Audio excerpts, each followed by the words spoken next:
A lot of people have mentioned is jumping from system to system or trade to trade.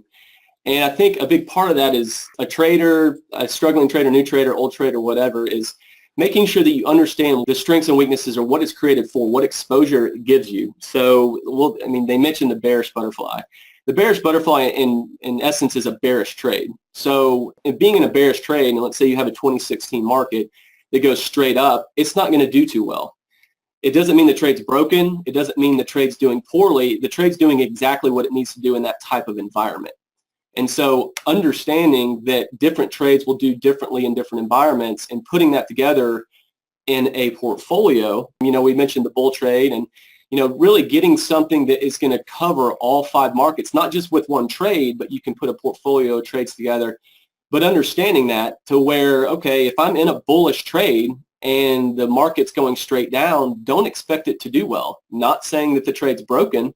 It's a bullish trade and it should do poorly then. And so kind of having that understanding, it really kind of takes the pressure off of trying to, quote unquote, beat the market, is you just need to link strategies together, kind of like a Bridgewater model. If you guys are familiar with Bridgewater Associates, the largest hedge fund in the world, that's what they try to do is put, uncorrelated asset classes.